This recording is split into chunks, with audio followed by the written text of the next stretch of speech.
Mas vamos lá, Israel, que a coisa é interessante, é complicada, e eu vou começando aqui já levantando a bola. Olha, Israel, eu acho que um dos lugares do mundo que mais surpreende as pessoas quando eles visitam é Istambul.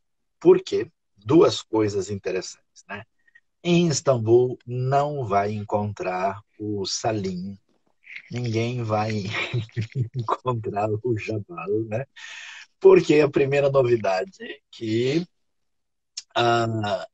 Istambul, que fica na Turquia, nós temos o povo turco que, atenção, não tem nada a ver com o povo árabe, né? Eles falam uma outra língua, eles têm uma outra cultura, quer dizer, tem coisas assim que são semelhantes, mas é muito diferente, né?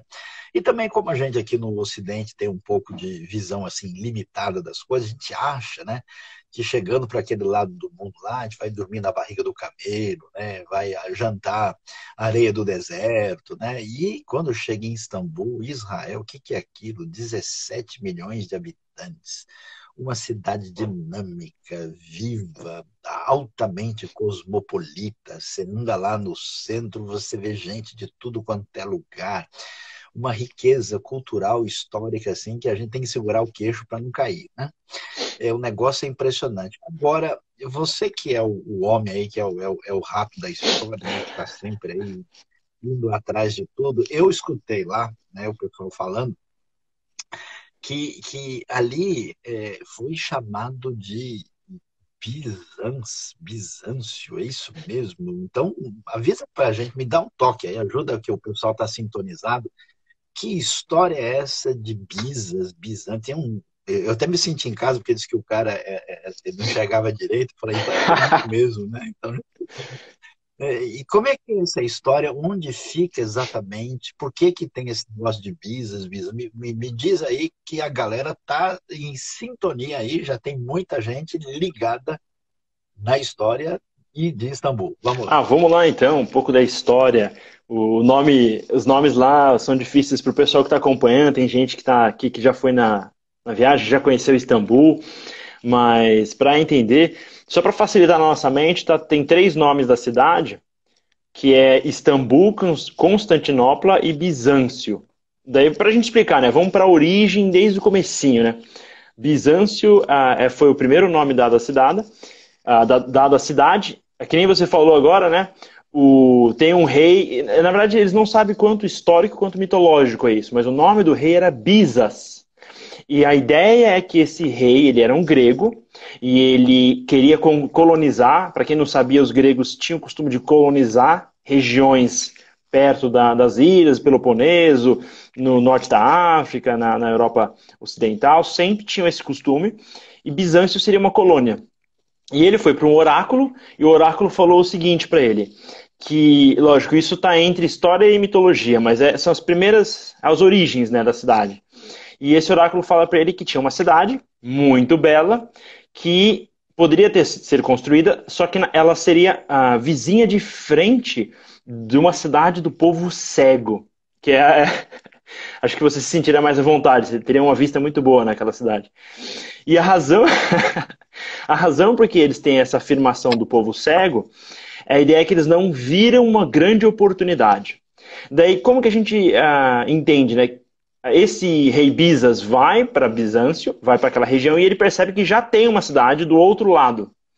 E o que é o outro lado? O outro lado é a Ásia. É o continente da Ásia. Hoje, os dois lados são Turquia, mas é o lado da Ásia e o lado da Europa. Para quem tem o costume de ler a Bíblia, no Novo Testamento, a gente vê Ásia Menor sendo citado. Na prática, a cidade ficava na Ásia Menor, que hoje seria a região da Turquia do outro lado da Europa. Então, Bizâncio vai ser essa cidade que vai ser fundada. E por que ela é tão especial? Por que ela é tão valiosa? Geografia. E daí, sinceramente, eu acho que é difícil uma cidade no planeta Terra que se compara a Istambul, porque a localização é bizarramente maravilhosa.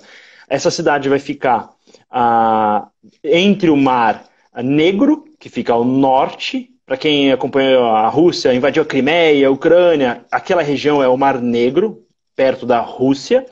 E ao sul tem o Mar Egeu, que é o Mar da Grécia, o mar onde fica a Turquia, o mar onde tem as ilhas, a gente passeia de cruzeiro nas viagens da Biblos, o Mar Egeu.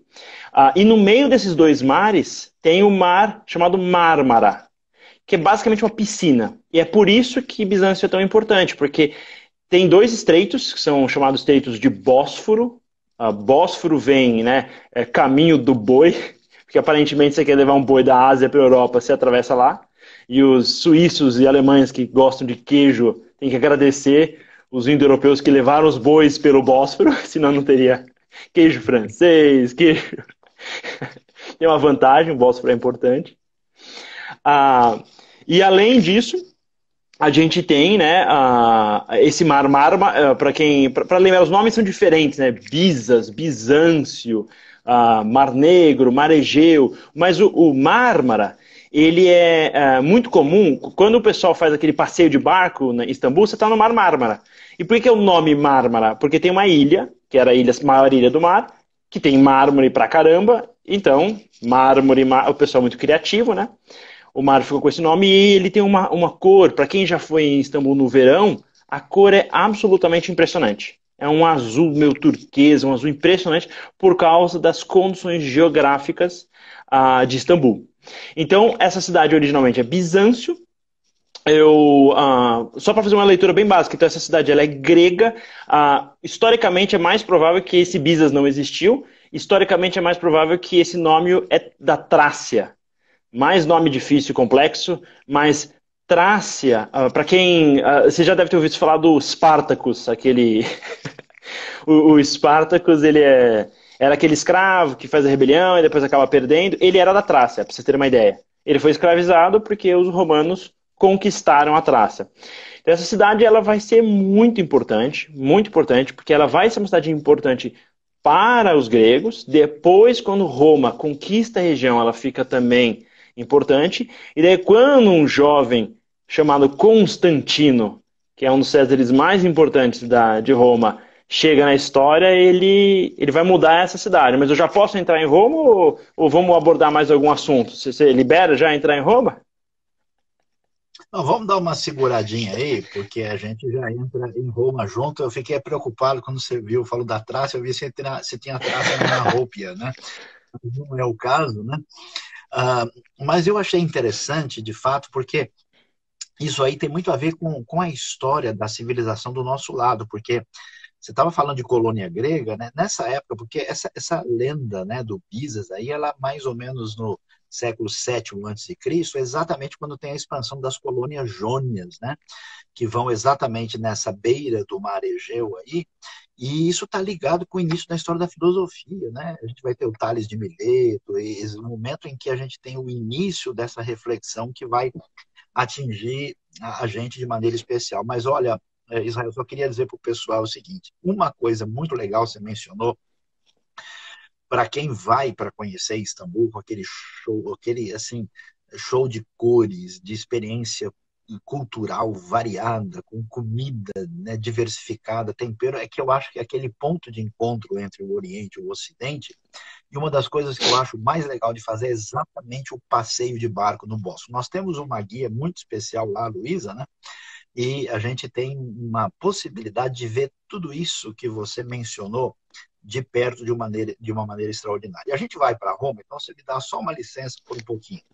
Eu vou dizer, não sei se eu deveria dizer, se eu deveria esconder, o pessoal vai ficar chateado, mas o meu ponto predileto ali é a gente poder visitar o Museu Arqueológico.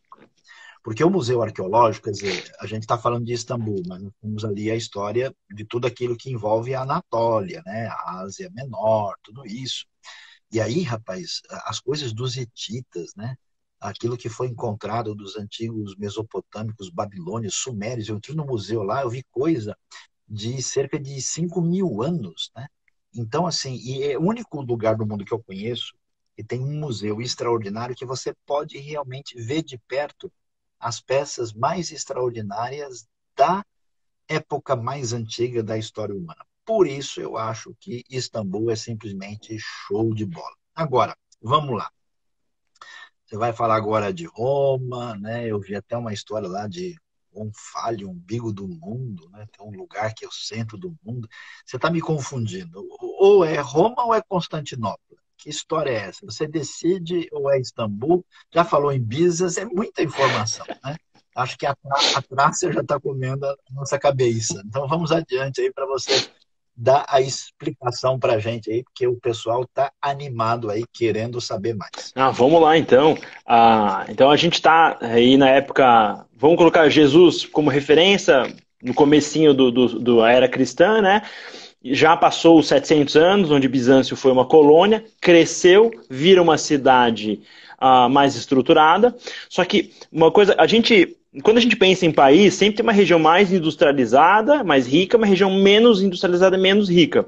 Ou mais agrícola, por exemplo. Você pega o Brasil, você tem o Sudeste e, por exemplo, o Centro-Oeste. O Centro-Oeste produz muito mais material agrícola do que o Sudeste.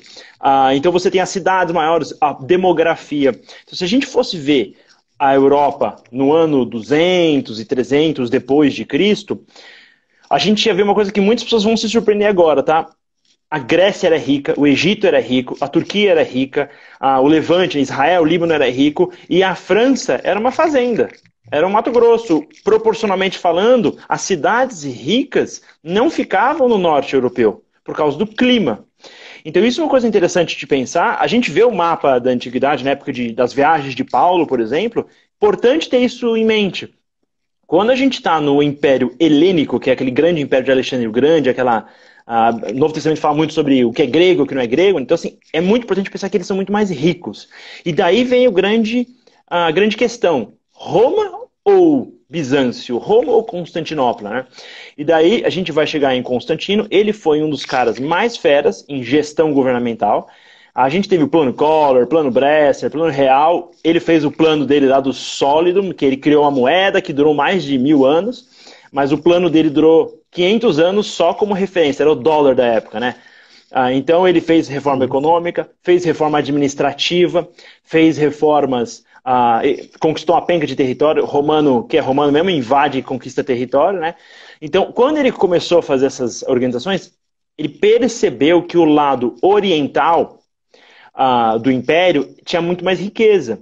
Então ele reorganiza e fala, bom, vamos criar um centro administrativo nessa região, e ele deixa Bizâncio como o centro de referência. E que nem na Europa tem, e na Inglaterra tem York, né? Daí os ingleses vão lá e fazem Nova York. Então ele queria fazer uma nova Roma, mas ele era um pouco mais criativo, né? Do que os europeus depois. Então ele decidiu, e ele tinha um problema de autoestima, né? Então ele pensou, pô, e se eu chamar a cidade de Constantino? Daí basicamente fica o nome grego, né? Tem que fazer uma avaliação de Césares e autoestima. Eles tinham um problema grave, eu acho. Mas Alexandre também, 90% das cidades é Alexandria. Então a mesma lógica, ele vai chamar de a cidade de Constantino, ou Constantinópolis, né? Polis é do grego, vai ser latinizado, virar Constantinopla, então vai ser uma nova cidade. Essa cidade, ela está muito bem localizada. Você falou da menção que ela era um umbigo do mundo, né? Ela é tão bem localizada, ela conecta, para quem não lembra, né? A China tinha o monopólio da seda. Eles tinham o bicho da seda, era um segredo de Estado, né? E os europeus, a legião romana usava seda. Então, se você quer transportar isso, você tem que atravessar o mar. E o porto mais estratégico, nesse sentido, a gente pode comparar a Bahia, a região lá do Mar Mármara, com, por exemplo, Salvador. Uma pequena península bem protegida, então, geograficamente muito abençoada, dentro da região fácil de proteger, porque tinha um mar interno que protegia a frota. Então, você precisava de um muro e uma boa frota. Então, essa cidade se torna muito relevante. Com o desdobramento do enfraquecimento econômico do Império Romano, essa cidade continua sendo um bastião de riqueza, de tecnologia, tinha as melhores universidades, tinha um maior comércio. Isso vai claramente impactar a cidade para visitar hoje. Então, se você visita uma cidade que teve muita opulência, muita riqueza, muito comércio desde a antiguidade, a gente vai ver, por exemplo, coisas como as cisternas bizantinas. E agora a gente entende o nome bizantino. Por quê? Porque se o Império Romano era romano, o império que tem a cidade de Bizâncio como Nova Roma fica bizantino. Então a gente entende, tem um período de Bizâncio, que é um período grego, Daí, quando vira o período romano, a gente está lidando com a cidade de Constantinopla, só que chama Império Bizantino depois, então às vezes confunde. Então a divisão é mais ou menos essa. Então Constantinopla é a capital do Império Bizantino. Bizâncio é uma cidade romana. Nesse período. Uma cidade absolutamente impressionante, porque eles tinham uma infraestrutura no nível romano, no ápice da riqueza. Então, realmente é uma cidade que vai ter a sua relevância político-militar expressa, e daí a gente vai começar a entrar na Idade Média. E tem aqui um disclaimer que eu preciso falar, que é o termo Idade das Trevas. Para quem gosta de história, gosta de estudar a Bíblia, gosta de viajar, é bizarramente impressionante a cidade de Istambul. Mas tem um disclaimer porque é o seguinte, a Idade das Trevas, ela vem da seguinte lógica. Em latim, escuridão está diretamente associado com falta de registro, de informação. Então, por que é a Idade das Trevas? Porque assim que você matou todos os caras que escreviam lá na colônia e na região da França, ninguém escreve mais, os analfabetos estão plantando lá, e daí você não tem registros. Era das Trevas. Qual que é o problema? Constantinopla nunca teve Era das Trevas. Então, historicamente falando, a região de Constantinopla, que está no período do Império Romano e Bizantino, que língua eles falam? Grego. Eles vão falar grego desde a época da colônia. Durante o Império Romano, a gente lembra, na Bíblia, o pessoal também fala grego. Não é à toa que a gente vai ter o Novo Testamento em grego. E o Niceia, que vai, enfim, ser super importante, é do lado de Constantinopla. Dá para ir a pé, se você for um boi especialmente. Então, é muito perto, dá para ir de barco também. Então, é ali que acontece tudo. Agora, antes de avançar, acho que é interessante você falar um pouco sobre os primórdios da igreja primitiva, né? Porque, pelo que eu entendo, Constantinopla é o bicho, né? Para começar a igreja, parece que foi mais importante que Roma. É isso mesmo?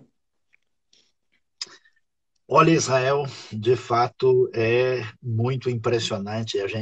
Você mencionou as viagens de Paulo, né, que acontecem entre os anos 46 e 57, e elas se concentram, na sua maior parte, ali no território que envolve hoje, né, ali onde está a Turquia, e também a Grécia, né? E ali que o cristianismo primitivo floresce com muita força, né? Inclusive, mesmo que ele não tenha passado em Istambul, ele passou um pouco abaixo, né? Numa localidade ali perto de Troia, né? Que às vezes, quando a gente faz as nossas viagens, já tivemos a oportunidade de ir a Troia. Paulo passou ali por Troade. E o que acontece? Uma vez que cresce, né, a igreja primitiva de fala grega nesse lado oriental do Império Romano, lado de cultura grega, né? Que vai ter todo um perfil de uma teologia, de um enfoque distinto do mundo latino do Ocidente. A gente vai, na época de Constantino, né, desde o Edito de Milão, em 313, lá, quando o cristianismo sai da ilegitimidade legal, aí a gente começa a ver essa aproximação meio perigosa, né, de governo, de igreja, de Estado, mas ao mesmo tempo com desdobramentos culturais significativos. Então, de fato, a ideia é o seguinte: no fundo, o que você está perguntando assim, qual é a nova Jerusalém? Qual é o novo centro espiritual, né, da humanidade? Aí você tem essa época que vai ter o auge na época de Justiniano, e aí é nesse ambiente a gente vê isso de perto lá, porque olha que legal a gente ali viajando naquela paisagem extraordinária ali em frente ao Bósforo, né, vendo as muralhas de Justiniano, né, aquele negócio impressionante, né, podendo visitar, né, ali exatamente que a gente hoje está aí discutindo a Águia Sofia, né, que é tão significativa e importante, a quarta maior catedral da história, um show de arquitetura assim bizantina. Pois é nesse momento, Israel, que acontece a cristalização das ideias que vão definir a teologia cristã do ponto de vista do entendimento de quem Deus é e de quem é Cristo. Então você vai ter, na verdade, Niceia, né, que acontece um concílio no ano 325, e na verdade Niceia a gente vai um pouquinho mais ali para chegar na cidade que hoje é chamada Iznik, e Calcedônia, né, quando se define a cristologia, que vai ser fechada aí no ano 451. Então veja só, agora para o pessoal entender, né, os elementos fundamentais da teologia cristã básica, que é comum a toda a cristandade, foram definidos exatamente naquele contexto. A gente não tem tempo de entrar em todos os detalhes aqui para dizer das heresias cristológicas, tudo, mas assim, o que é interessante é a gente ver aquela cultura grega cristianizada. Imagina, a gente entra na Hagia Sophia, vê o Cristo Pantocrator, né? Vê toda aquela grandiosidade que aponta para esse elemento metafísico celestial, vê o uso do dourado, né? Aquela perspectiva assim que a gente tem daqueles quadros, né, que às vezes você vê lá, aquelas pinturas com Justiniano ou com Constantino, né, esse conceito que vai, inclusive, marcar assim, a caminhada da elaboração daquilo que vai ser a Europa, né? E é impressionante a gente ver tudo isso e observar toda essa grandiosidade cultural, e nas nossas viagens a gente pode ver de perto e perceber, né, esse lugar extraordinário que sempre teve essa tentativa de vocação de ser o umbigo do mundo pela sua representatividade aí, né? Agora, Israel, você começou a falar da Idade Média, começou a mencionar, né? E eu não sei, eu vi lá em Istambul um lugar chamado Torre Gálata, né? E aí me falaram uns negócios lá que eu sei que você entende mais do que eu sobre isso aí. Diz que não sei o quê, diz que tinha uns venezianos, né? Até eu fui ver se tinha uma coisa na janela, alguma veneziana aberta, porque sobre isso. Que história é essa? Porque depois do enfraquecimento do Império Bizantino começa uma expansão islâmica, né? Que vai ter primeiro o árabe, depois os turcos. Aliás, turco não é árabe, árabe não é turco. Eles chegam lá. Como é que é essa história veneziana adianta? Porque o pessoal acha que chegando lá a gente só vai ver uma história limitada, né? Mas a gente vai ver os sabores históricos variados. A bola está contigo. Explica aí que o pessoal está me deixando no aperto aqui com as perguntas. Vamos lá. Vamos lá, vamos lá. Nossa, é uma história muito impressionante. Quando a gente chega aí na reta final, até para a gente lembrar, né? Constantino, ele vai, é o que você falou, cristianismo. Alguém perguntou, tinha bispo antes de Constantino? Cristianismo era uma religião ilícita, ou seja, era criminoso você ser cristão. Você ia preso. Constantino, ele vai basicamente transformar uma religião permitida. Novamente, não é legalizado, não é que virou oficial. Isso é Teodósio. Teodósio, que é o cara menos protestante, ele que realmente cria cristianismo, religião oficial, ele que deixou os batistas irritados. Agora é religião oficial do Estado, deu ruim. Constantino, ele só legaliza no sentido que não é mais ilegal, pode ser cristão. E lógico, a mãe dele era cristã, então assim, ele que vai definir, por exemplo, vai construir o Santo Sepulcro, que é lá em Jerusalém. Então, assim, ele vai meio que fazer uma mudança, um shift de visão, ele faz uma transição do império. E daí, um império romano pagão vira o império bizantino cristão. É importante a gente ter isso em mente, pessoal. O império bizantino ele é considerado o império cristão da Idade Média. O símbolo deles era uma cruz. Então, assim, tem esse vínculo muito forte. Quando a gente entra na Idade Média, é um bastião de cristianismo. É tão relevante, que a primeira cruzada é literalmente um pedido do imperador bizantino. Para a gente contextualizar, tá? Turco. Turco é árabe? Não, turco não é árabe. Turco é muito mais parecido com povos da Ásia Central, mongólicos, ou até povos do norte do Mar Negro, da Sarmácia. Eles têm uma etnia diferente, eles não são geneticamente iguais aos árabes, os semitas. Eles têm outra cultura. Então, a região que eles vêm é a região próxima da Mongólia. Eles tinham exércitos semelhantes a Gengis Khan, Átila Uno, era cavaleiro arqueiro. Eles vieram conquistando territórios. E eles são conquistadores. Eles estão procurando o quê? Um lugar bom para morar, que tem dinheiro. E claramente, Anatólia, se os hititas estavam lá antes de Abraão dar a voltinha pela Mesopotâmia, quer dizer que aquela região era boa. A gente descobriram, Jericó era considerada a cidade mais antiga no mundo. A Göbekli Tepe, que fica na Turquia, foi encontrada posteriormente. Então, a história da Anatólia é absurda. A Turquia é realmente o pacote cheio. Desde a história mais antiga até a mais moderna. Nesse contexto, os turcos, que são invasores, são conquistadores, semelhante aos romanos, eles vão conquistando territórios, buscando um lugar rico. E eles vão chegar na Anatólia e vão tentar tomar. Só que os bizantinos tinham tecnologia romana, tinham o famoso fogo grego, tinham as catafracts, que eram tropas, é como se fosse o cavaleiro medieval. Tinha um cavaleiro inglês, francês, e tinha o catafract, que era o cavaleiro bizantino grego. Então eles lutaram muito, e quando os turcos seljúcidas, é muito nome estranho, esse aí pode esquecer, mas enfim, os turcos seljúcidas vão invadir, os bizantinos vão ficar desesperados, vão falar, europeus, me ajudem, Papa Urbano, manda um apoio, eu vou ser conquistado. Daí o Papa fala, beleza, vou mandar um apoio, tem muito soldado desempregado aqui na Europa, vamos fazer uma cruzada. E vai uma penca de gente e conquista Jerusalém. Então eles meio que erraram, a ideia era proteger os bizantinos e acabaram conquistando Jerusalém. Por quê? Porque toda aquela região tinha pertencido aos bizantinos, e a gente falou isso na época da Grande Peste de Justiniano, no colapso do Império Bizantino. Os árabes tomaram toda a região do sul do Império, Egito, Levante, Israel, Líbano, Síria. Já tinha perdido esse controle. Então os turcos vão invadir a Anatólia, a Turquia. E daí tem a reconquista cristã. Daí, pessoal, se tem alguém que é descendente de italiano, eu já tenho que pedir desculpa, tá?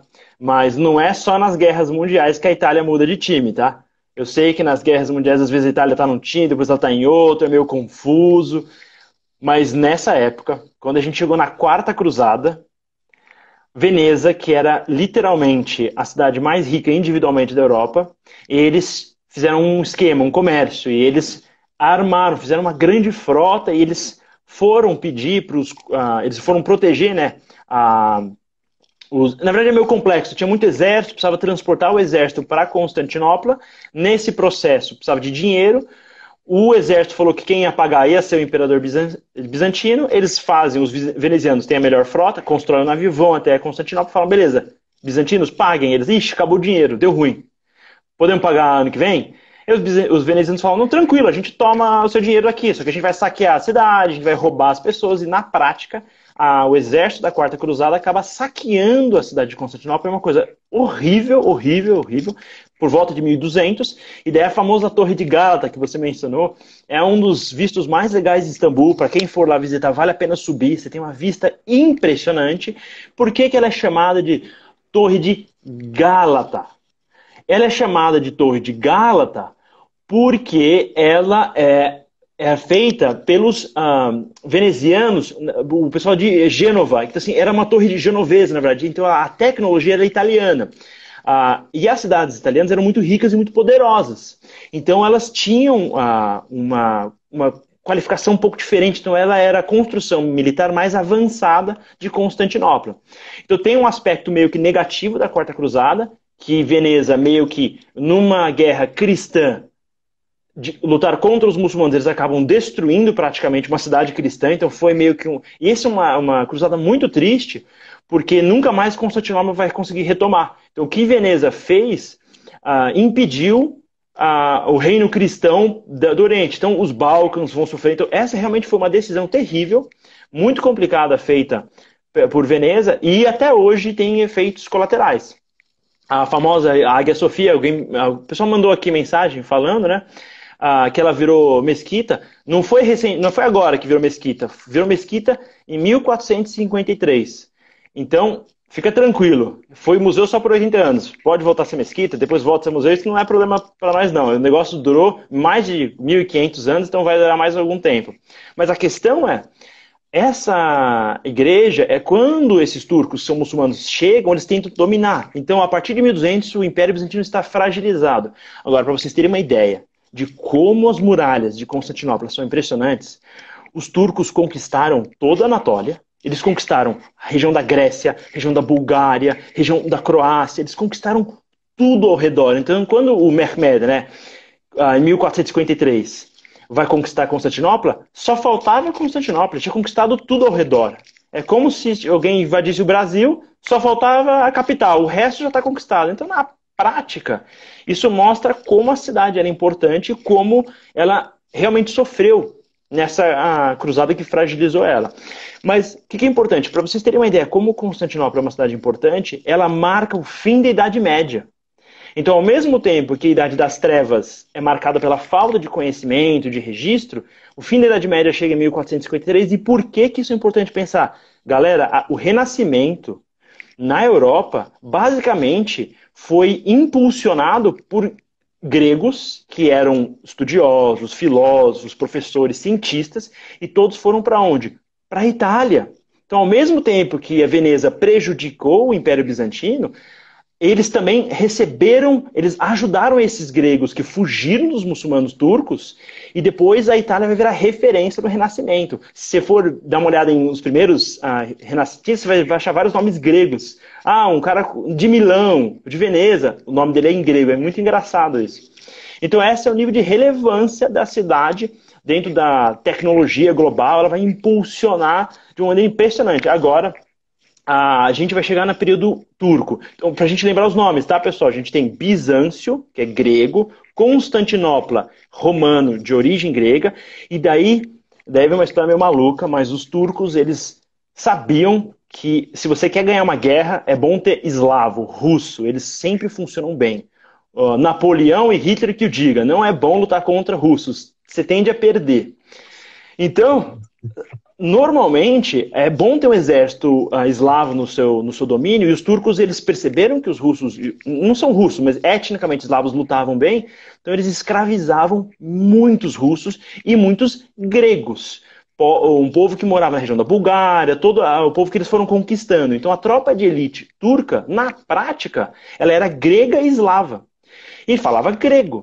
Então quando os turcos conquistam Istambul, aí que vem uma coisa legal. Os soldados janissários estavam voltando para a cidade, então eles falavam em grego. Stimpolis, Stimpolis, vamos à cidade, adentrando a cidade. E daí de Stimpolis virou Istambul. Istambul, na verdade, também tem origem no grego, então Bizâncio, Constantinopla, Istambul. Na prática, todas têm origem na língua grega, e o nome definitivo islâmico só foi, na verdade, consolidado muito posteriormente, na Idade Média, 1600, 1700, ainda você vai achar muito documento chamando a cidade de Constantinopla. Então, essa é a relevância. Só que agora a gente chega finalmente em 1500, que é quando o Brasil entra em jogo. E para quem não sabe, esses turcos que conquistam em 1300, vai surgir um cara chamado Osman, que era um mano turco muito inteligente, né? E ele vai criar o Império dos Manos, dos otomanos, e ele vai conquistar todo mundo. Então, para quem já foi para Jerusalém, viu aquele muro em volta de Jerusalém, foi construído pelos otomanos, especificamente pelo Solimão, um imperador impressionante. E esse Império Turco, ele chegou a ser do mesmo tamanho do Império Romano. Para a gente ter uma ideia de dimensão, mais de 5 milhões de quilômetros quadrados. É um império sem igual, realmente muito impressionante. É um império que dominou e, por estar bem localizado, culinária, tinha comida árabe, tinha comida turca, tinha comida de origem da Ásia Central, tinha comida da Itália. Agora, eu tenho uma coisa que acho que, pai, você vai ser melhor para falar sobre isso, porque eu ouvi falar que dentro desse mundo bizantino e depois mundo turco-otomano, parece que os judeus se deram melhor em Istambul do que em Lisboa e Sevilha. É verdade isso? Que história é essa? Onde já se viu? Pelo que eu vejo na mídia, os muçulmanos e os judeus ficam brigando. É verdade que os muçulmanos, os judeus preferiam ficar no país muçulmano do que em país católico e cristão? Ei, Israel, o negócio está complicado aí. Vamos tentar alinhar os ponteiros aí, que o pessoal, quase que eu falo para você, judeu aqui. Eu acho que eu vou sugerir a gente ir lá e conquistar a cidade de novo e fazer a Sayonópolis. Aí a gente resolve essa confusão rapidamente. Mas vamos lá. Olha, eu estava querendo dizer para o pessoal o seguinte: você falou bem aí da expansão muçulmana, né? Mas é só para o pessoal entender bem que a primeira expansão que vai conquistar Jerusalém ela é árabe, né? Que vai acontecer em 638, eles acabam conquistando boa parte do Oriente Médio, e eles não interferem tanto na região da Anatólia, eles expandem pelo norte da África e vão chegar até Portugal e Espanha, né? Que, aliás, vai ter muita relação com o que a gente vai falar aqui. Os turcos, como o Israel falou, alguém perguntou se eu falo turco, é só coisa muito básica, né? Teşekkürler. É muito simples a língua turca. Teşekkürler, muito obrigado. Nasılsınız, como vai você? Bir çay lütfen, a gente, umas coisinhas a gente alinha aí. Mas o que acontece? Os turcos são islamizados, mas é um tipo de islamismo diferente. No ambiente turco, por exemplo, você não teve um desenvolvimento assim de um tipo de escola teológica islâmica como o arabismo ou o salafismo, né? E teve uma herança chamada Hanafita. Também desenvolveu-se uma tradição mística forte, que é muito percebida, por exemplo, aqueles darvishes, né? Os derviches. O Mevlana é uma pessoa muito, uma espécie de profeta desse perfil místico no âmbito do turco. Então, os turcos, como Israel mencionou, eles fizeram uma grande mistura de povos. Eles são originariamente mongólicos e foram se misturando com pessoas da Ásia Central, foram se misturando, né? Os próprios sultões do Império Otomano, com 624 anos de história, segundo as informações que eu tenho, eles tiveram uma ou duas esposas turcas, né? O resto tudo era gente diferente. Hoje se calcula que 10% dos turcos são assim mais mongólicos, porque eles se misturaram com tudo e com todos, né? Mas o império é impressionante. O Israel, assim, não mencionou, tem um palácio lá chamado Topkapi, é um negócio de louco, né? Os turcos vão pressionar aí até conseguir, no dia 28 de maio, terça-feira de 1453, conquistar Constantinopla, e você pode ver grande parte dessa história ao vivo. Mas o que acontece? Quando o islamismo se desenvolve, né, o mundo turco atacando essa parte aí, o mundo árabe ocupando terras paralelas e eles vão chegando na Europa, no século 11, 12, se desenvolve um momento muito significativo para o islamismo mais assim erudito, né? Com figuras de pensadores como Ibn Rushd, né? Conhecido como Averroes, e Ibn Sina, como Avicena, médicos e ao mesmo tempo filósofos e pensadores que redefinem Aristóteles e Platão para o mundo islâmico numa época assim mais de estudiosos.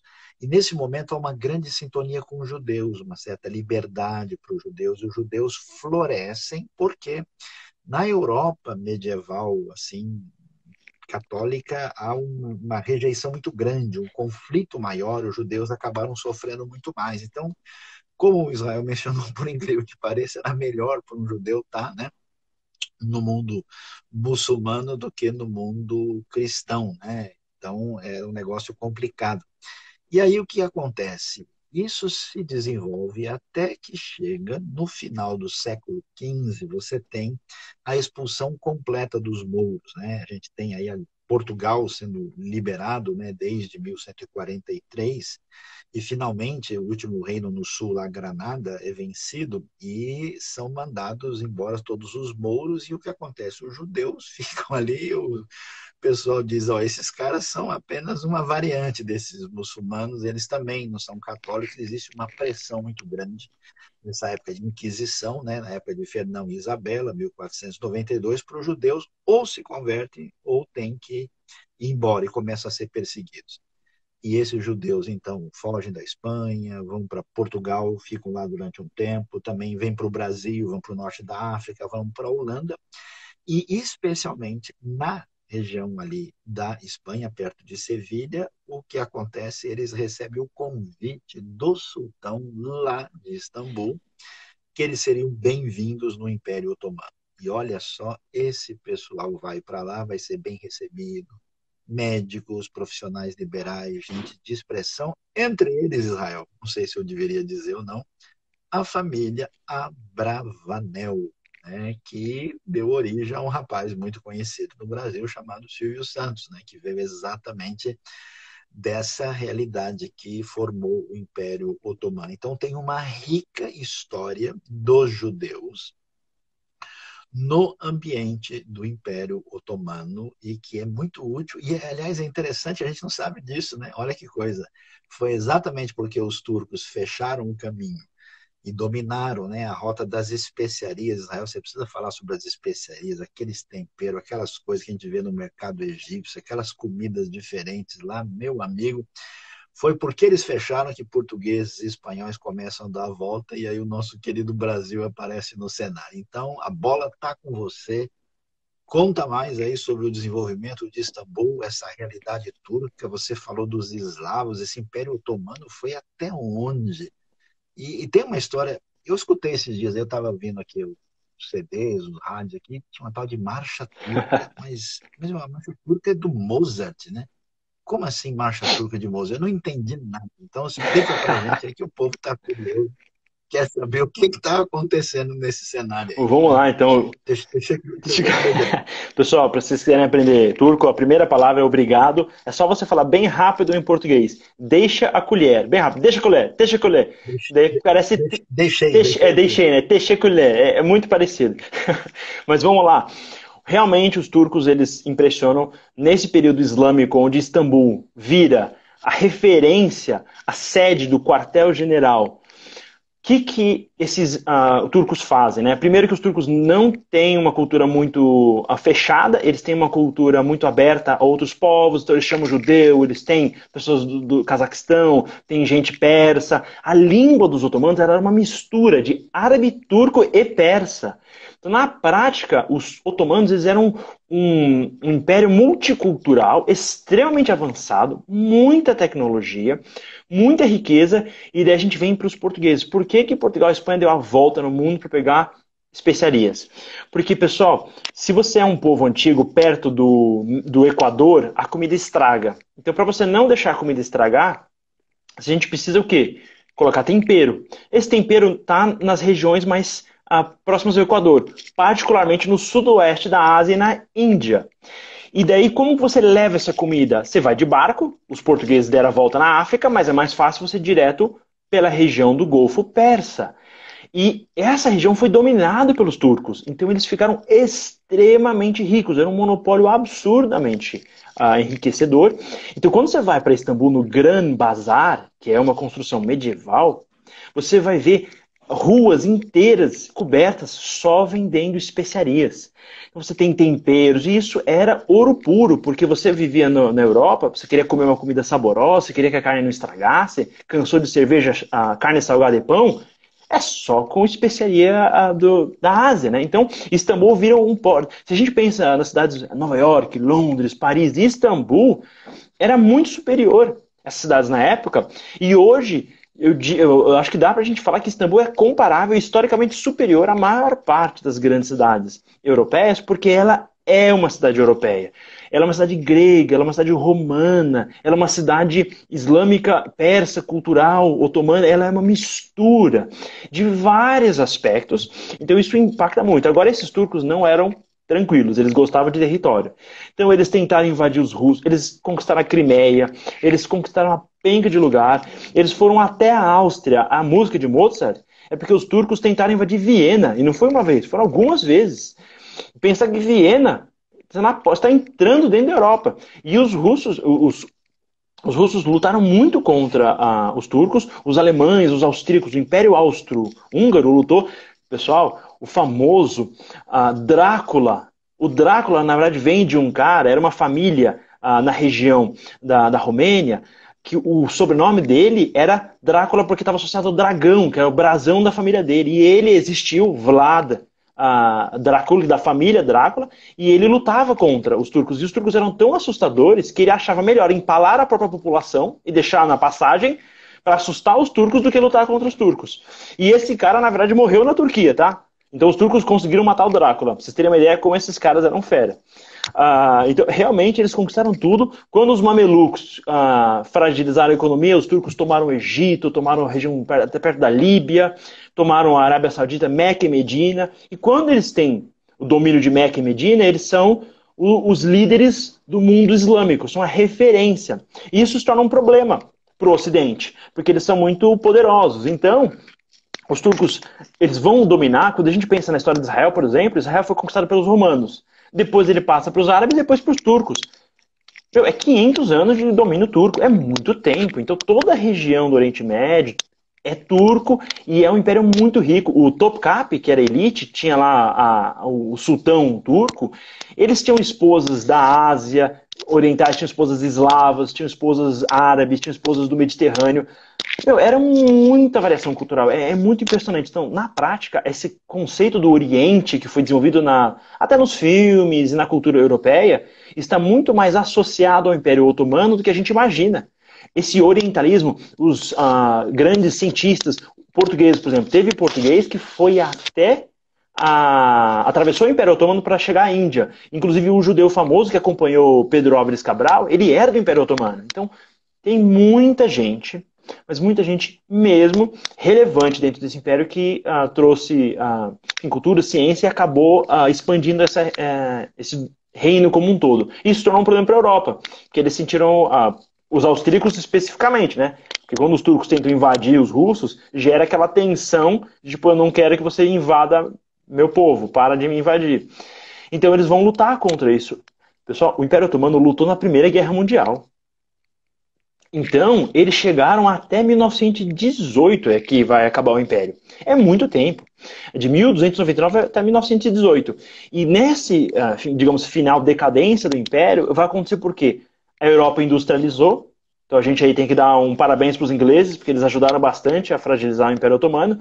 Os italianos, eu sei que Veneza zoou Constantinopla, mas eles também derrotam os turcos na Batalha de Lepanto. Então, graças também aos venezianos e aos italianos, os turcos são impedidos de sair do Mediterrâneo e graças aos portugueses, eles não conseguem dar volta na África ao contrário. Então, Portugal, Itália, todos os reinos cristãos vão meio que lutar contra os otomanos e depois da Primeira Guerra Mundial, a gente vai chegar na bagunça que os ingleses fizeram no Oriente Médio e não é à toa, pessoal, quando a gente vê as fronteiras dos países no Oriente Médio, pensa o seguinte, Londres, Inglaterra está pensando, caramba, Istambul é a sede do maior império, maior ameaça à cristandade, à Europa e ao nosso domínio. Então eles tentam dar poder para os persas, por isso que a primeira empresa de petróleo inglesa, ela é persa inglesa, e ela vai fortalecer o Shah inglês. Vai dar ruim depois com o Khomeini, vai dar ruim com o Irã, mas enfim, vai apoiar, né, os americanos vão apoiar os árabes. Então tem esse incentivo, os ingleses também, então eles basicamente, se você entende a política do Oriente Médio dos últimos 150 anos, é os europeus desesperadamente tentando tirar o poder dos turcos e dar para os árabes e para os persas, para criar um equilíbrio. E por isso tentando a guerra na região.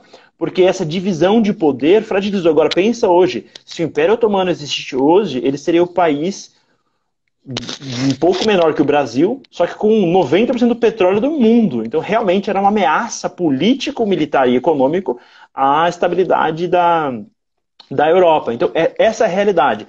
Istambul representa a história antiquíssima, representa a cultura grega, romana, medieval, é a cidade mais relevante na Idade Média.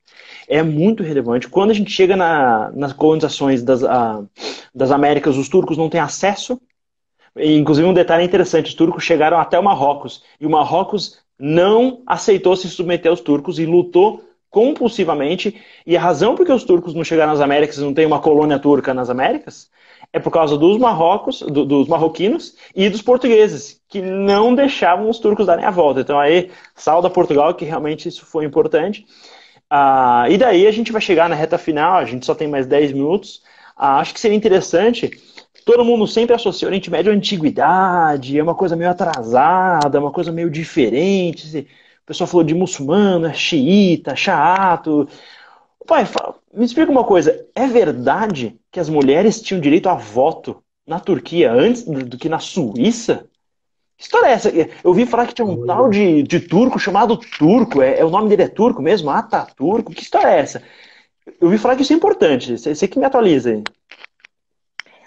pois é, Israel, olha, conhecendo a história e mudando a sua memória. Que coisa interessante. A realidade do desfecho da fragmentação do Império Romano, do Império Otomano, né, em 1918, levou a uma luta desesperada para ver como é que eles poderiam sobreviver, né? Aí, no desfecho da Primeira Guerra Mundial, existe uma série de conflitos sangrentos, terríveis, que vão envolver turcos, gregos, armênios, né, e outras minorias, que vai configurar o surgimento da Turquia moderna. E essa Turquia moderna, ela fez uma coisa muito interessante. Um indivíduo chamado Mustafa Kemal, nascido em Tessalônica, né, que na época era domínio otomano, teve gente, amigo nosso aqui da Albânia, mandando um abraço e dizendo, olha, os turcos andavam por aqui, né? Então eles Caramba. andavam pela Albânia, e tiveram aí essa ligação total, né, com esse ambiente dos Balcãs aí, né, a Bósnia, né, a Albânia são aí resultados dessa presença turca na região. E o que acontece aqui? A gente vai ver que o Ataturk diz, olha, nós precisamos ter outro caminho. Então ele consegue, como líder militar, salvar, né, a Turquia do desaparecimento na resistência, na guerra da independência. Ele consegue mudar o foco, né? Ele diz que não chega de escrever com letras árabes, nós vamos escrever com letras latinas e nós temos que caminhar na direção da modernidade, influenciado pelas revoluções culturais que aconteceram na Europa. E é verdade, pouca gente imagina, né? Que desde 1923, quando entra essa nova política, as mulheres vão votar, né? Num país, por exemplo, que não queria que as mulheres usassem lenços religiosos em público, num país que valorizou muito a educação, num país que investiu em tecnologia, em desenvolvimento, em progresso, quer dizer, muito diferente, num país que se declarou, olha que coisa interessante, laico, né? Então, hoje existe em certos setores da realidade turca um caminho diferente, né, na busca de uma sintonia maior com a religião e na sua posição política, o que foi a mudança. Portanto, o que pode dizer para o pessoal de Israel? É que a Turquia é um país muito interessante. Depois da terra de Israel, é o lugar que eu mais gosto de visitar em termos de riqueza histórica e até de belezas também. Então, vale a pena. A gente faz viagens para Istambul. Você vai poder ver isso de perto, nos detalhes, com as explicações bíblicas, teológicas, técnicas, históricas, arqueológicas. Mas também viagens que a gente faz com Turquia e Grécia, onde você pode ver todo esse panorama de maneira extraordinária aí com a equipe da Biblos, né, que tem esse foco, esse objetivo. Mas, infelizmente, o nosso tempo não dá mais, né?